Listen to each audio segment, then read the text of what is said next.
mana eo amin'Andriamanitra ao izao fandarana arahanao zao. Ampifaliana tanteraka no iarabanatsika tsirairay avy volana aogositra 2020.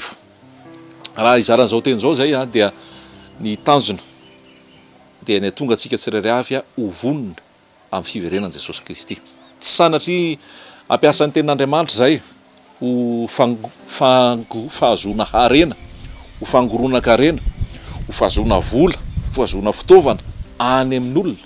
Tsy izany velively, sanatry izany. Fa zao filazantsara zao dia toriana ampitiavana, ampanetretena ary izay dia mpanomponareo no ny amin'ny Kristy Jesosy.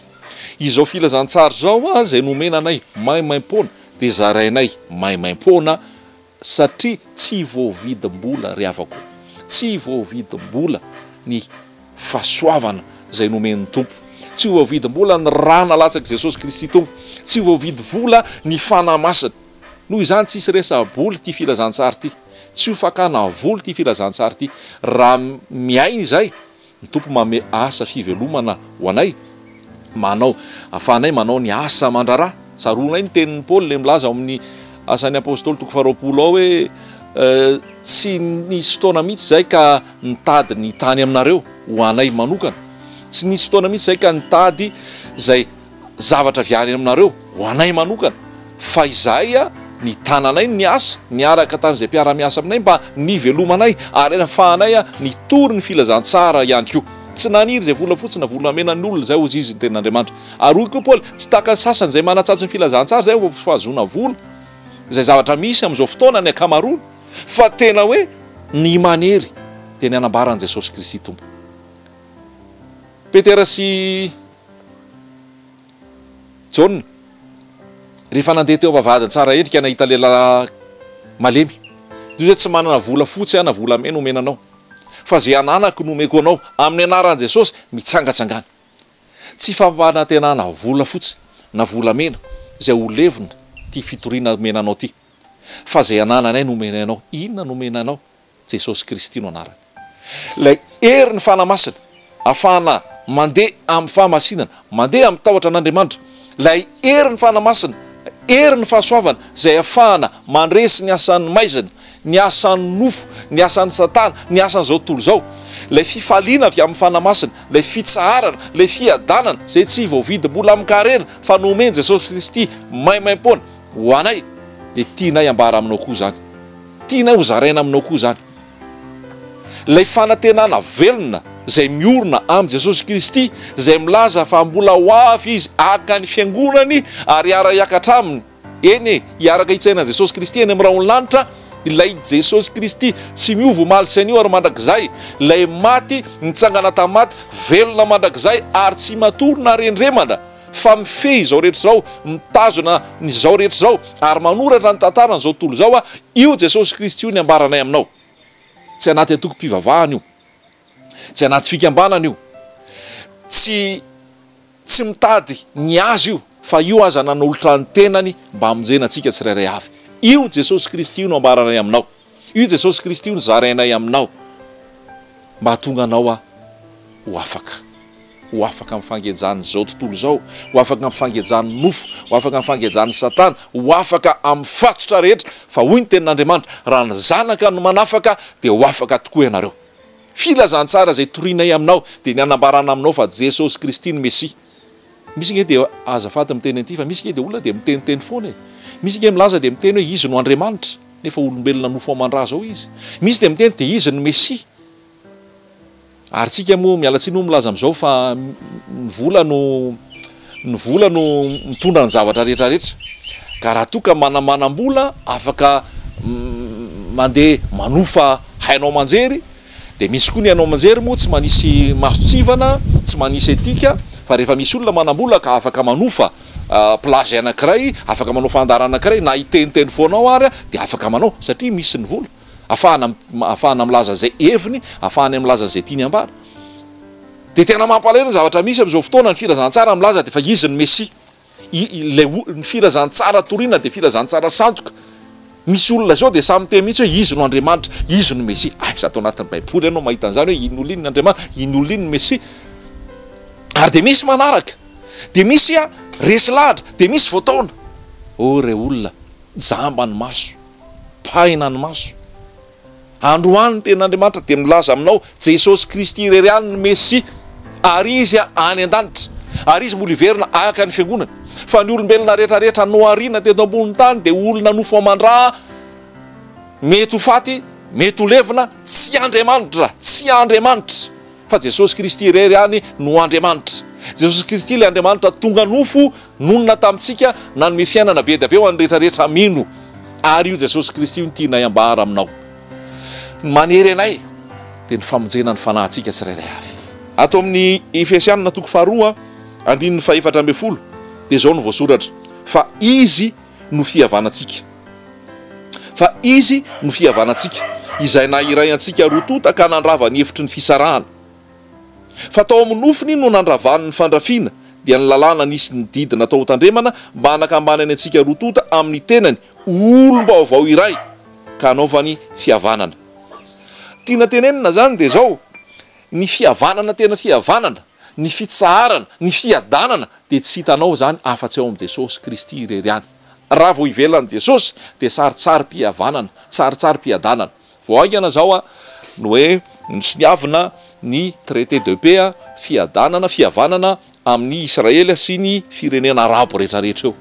Zany zavatra mitrangy zany lazaintsika hoe misy an'ilay amin'ny teny frantsay hoe compromis, misy fitadiavana ny marimaritra iraisana. Ten'Andriamanitra milaza any amin'ny Tesaloniana any hoe raha misy miteny hoe miadana sy mandry fa izay kanso tonga tampoka ny fandringanana. Zavatra tsara ho fantatrao dia izao ny voasoratra anatin'ny Baiboly dia izao hoe isy 7 taona zay ataoko hoe 3 taona sy tapany voalohany ilaza fiadanana, izay hitantsika io hoe voasonia ny fifanaraha-pihavanana amin'ny Israely sy ny firenena arabo manodidina rehetrarehetra eo. 3 taona sy tapany ozy izy ilaza fihavanana, ilaza fiadanana.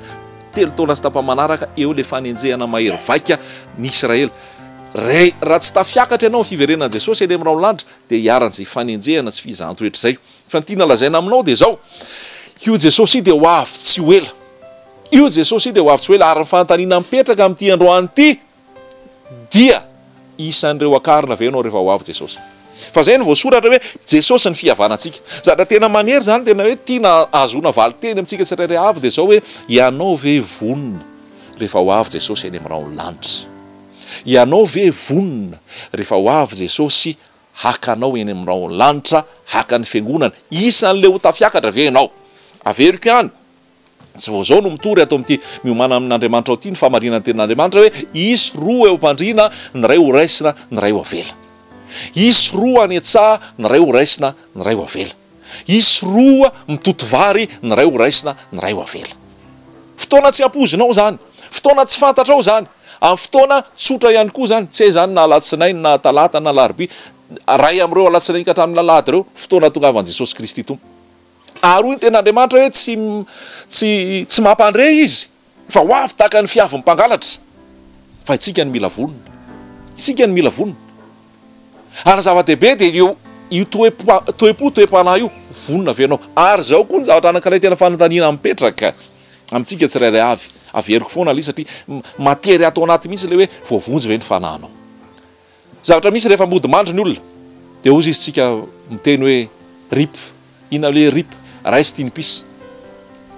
Na izy io dia zay ny firariana hoe raisy tia ny pisy, hoe mandria-piadanana. Famarinana lazain'ny tenin'Andriamanitra dia zao: ao amin'ny Isaia ao dia milaza mihitsy hoe tsy misy fiadanana ho an'ny ratsy fanahy, tsy misy fiadanana ho an'ny ratsy fanahy. Salamo voalohany dia misy hoe eo ny marina sy ny ratsy fanahy.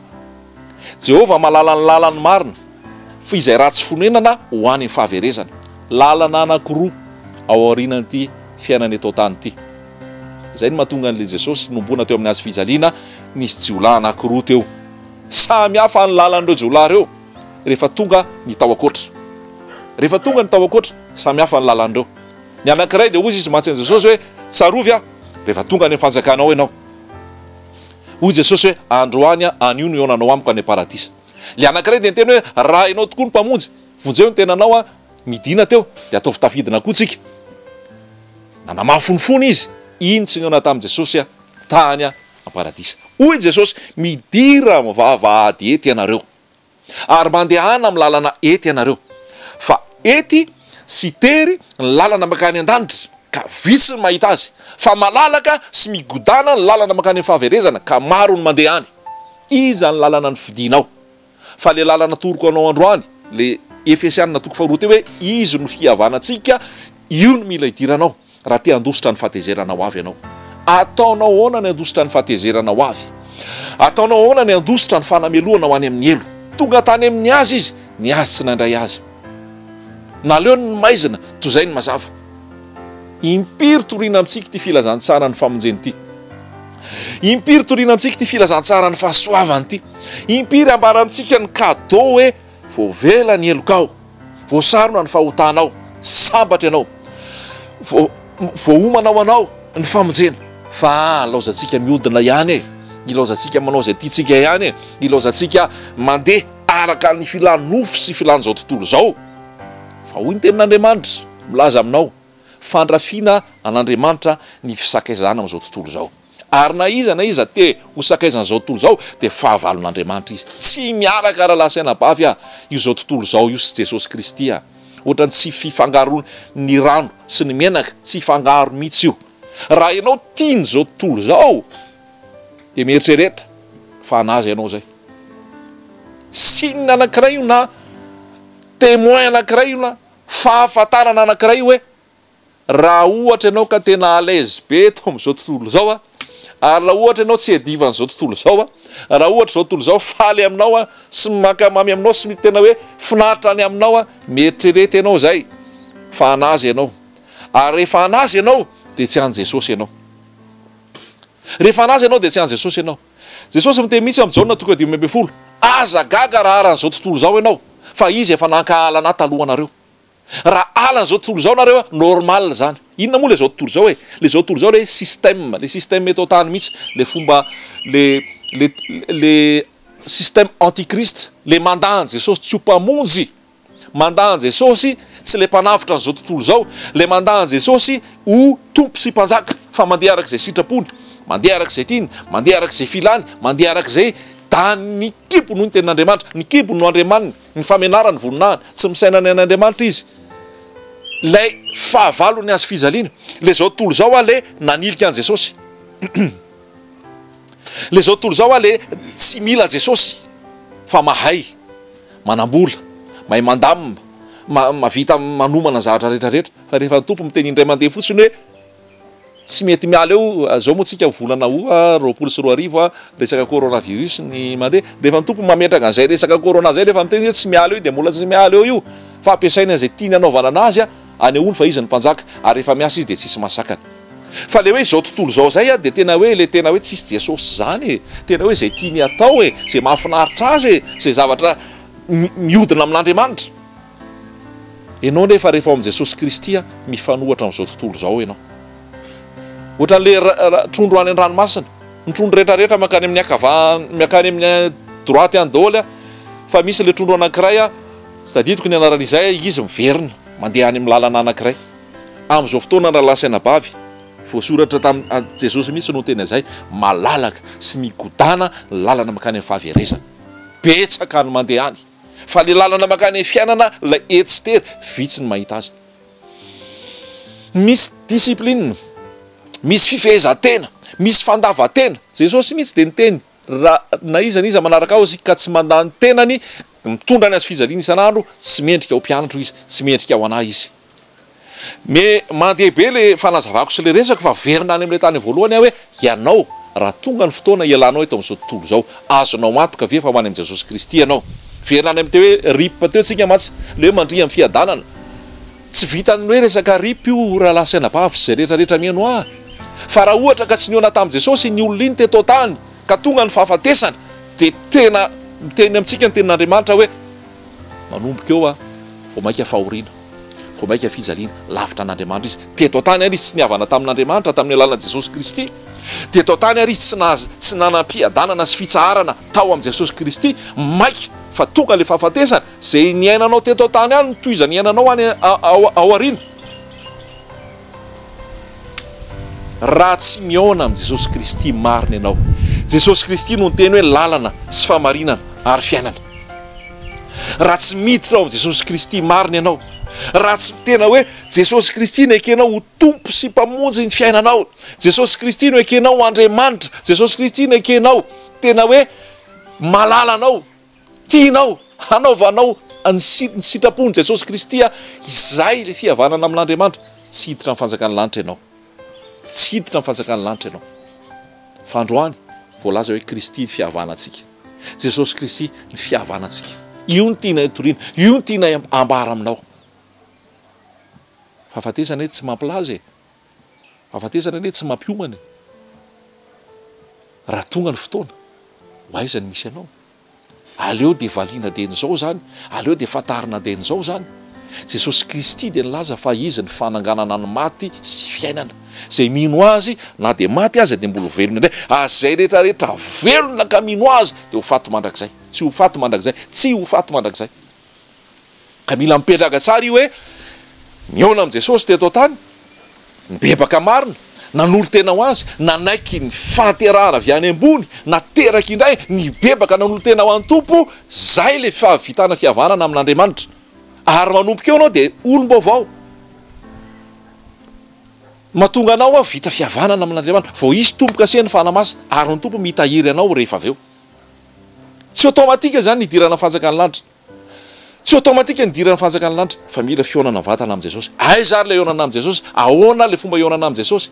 Tsy hanoranao olombelona, tsy hanoranao pastera, tsy hanoranao trano fivavahana, tsy hanoranao fikambanana, tsy tena hoe mandehana any dia any ianao manolo tena. Tsy hanolo tena ho amina trano fivavahana ny resahako aminao, tsy hanolo tena ho amina sampana ny resahako aminao, tsy hanolo tena ho amina asa fanompona ny resahako aminao, tsy hanolo tena ho amina olona na mouvement anankiray ny resahako aminao. Fa eto ampiresahana eto tsika, na aiza ianao na aiza na manao ahoana, ny fonao njeren'i Jesosy, ny toe-panahinao njeren'i Jesosy. Ary ny voasoratra hoe zay fotorotoro sy mangorakoraka tsy ataon'Andriamanitra tsinontsino. Tsy mila mandeha makaiza akory ianao zany, tsy mila miseho déplace ianao zany, tsy mila mijery toerana hoe ato ny misy an'Andriamanitra. Eny rehetra eny ny tompo, eo anao eo toerana eo. Raha mahatsiaro ianao fa moa ianao hoe mbola fiainanao ihany ny fiainanao hatramin'izay ka hatramin'izao, mbola zay tianao ihany nataonao hatramin'izay ka hatramin'izao. Hoy ianao hoe tena tsy azoko antoka tokoa, fa raha zao tokoa no faty moa dia ho aiza sy anahoana momba anahy rehetrarehetra, satria tsy mbola vita fihavanana tamin'i Jesosy ianao. Tena hoy ianao hoe mbola mitambesatra be ao anatinao daholo ny lasa rehetrarehetra sy ny fahotana rehetrarehetra vitanao, fa za miteny aminao na mitaona takininona ny fahotanao sy zavatra rehetrarehetra tsy netana taonao sy ny lalana rehetra disona le anao sy ny zavatra rehetrarehetra no teneninao sy ny toe-ponao sy ny mombanao rehetrarehetra. Ny rany Jesosy dia ampy anadio anao, ny rany Jesosy dia ampy andevona ny fahotanao. Vaovao mafaly no triko aminao, filazantsara no triko aminao. Jesosy Kristy no anarany, afaka andevona ny fahotanao, afaka anadio ny lasanao, afaka hanome fiainam-baovao anao, ary afaka hanome hery ahafahanao mandresy ny fahotana, mandresy nofo, mandresy zao tontolo zao, ahafahanao mandeha amin'ny sitrapon'Andriamanitra. Amin'izay apo anao ny fahasoavana. Ary amin'ity androany ity, inona anao tao? Raha tsy mbola vita fihavanana amin'Andriamanitra ianao, mihavana amin'Andriamanitra ianao, mivavaha mangina eo am-pitoeranao. Raha afaka mandoalika ianao dia mandoly, raha afaka mandoalika ianao dia mandoly, dia teneny mihitsy hoe androany, manomboka androany Jesosy, ianao no ekeko tompo, ianao no ekeko fiainako, ianao no ekeko Andriamanitra. Manomboka androany Jesosy tena manenina ny amin'ny lasa rehetra, ny amin'ny tsinety rehetra, ny amin'ny lalandiso rehetrarehetra. Manomboka androany Jesosy fantatra fa efa niranao no manadio, fantatra efa niranao no efa nalatsaka ao, fantatra fa efa niranao no ampy manadio ahy, ary fantatra efa mitsangana ianao petraka havanan'Andriamanitra ray mifonao anahy ary manome fiainam-baovao anahy. Ianao ny tompoko, ianao ny mpamonjiko, dia sao aminy momba anao rehetra, dia sao amin'ny zavatra rehetrarehetra, ary apetrao amin'ny aza manahy ianao ny amin'ny ady sy ny fitsapana rehetrarehetra, fa izy efa manome ny fahasoavany hery ahafahanao mandresiny amin'izany. Jesosy Kristy, ary ianao zay efa ao amin'i Jesosy, izy hitahiry anao hatramin'ny farany. Mareta ry mpiazakazaka, mareta, betsaka ny fizahan-toetra, betsaka ny fakapanahy, betsaka ny ady. Hoy Jesosy eto amin'izao tontolo izao no ahitanareo famporiana, fa matokifa zao fa nandresy zao tontolo izao. Omeko anareo ny fiadanako, omeko anareo ny fihavanako, tsy taka ny fanomena zao tontolo izao azy, fa omeko anareo zany maimaim-polo. Zao tontolo izao miotakotaka, zao tontolo izao matahotra, zao tontolo izao mitebiteby, zao tontolo izao miorooro, fa ianao miditra ao amin'i Jesosy Kristy tony. ianao miditra am' Jesosy Kristy mitsahatra, ianao miditra am' Jesosy Kristy manana fiadanana tsy voavidam-bola am'kareny zany ary tsy hainao azavaina, tsy hainao tonona, tsy miankina am' vola anananao na tsy anananao, tsy miankina am' materiel anananao na tsy anananao, tsy miankina am' zavatra hita maso, fa le ao anaty Jesosy Kristy fihavanantsika, Jesosy Kristy le andrinany fiadanana no mitoetra ao anatinao, de aza mitsiketsika eo, aza miala eo, fa eo ny toerana tsara indrindra. Hoy ny tenin'Andriamanitra ao amin'ny Salamo 7:7 fa izaho de nio akaikin'Andriamanitra ny mahatsara na de levona aza ny nofoko sy ny foko de mbola vaty lampy ny foko sy anjarako mandrakizay Jehova. Ianao Jehova Tompo no nataoko aroko mba ilaza ny asanao rehetra amin'ity androany ity. De samy andray an' Jesosy tsika, samy atoky azy, samy tena ianao azy ho reharehantsika ny fahasoavanao amintsika tsirairay avy, fitsara ny fiadananao amintsika tsirairay avy, ny hery ny fanamasinao amintsika tsirairay avy, ny voninahitra teo an' Jesosy Kristy. Halleloia, amen.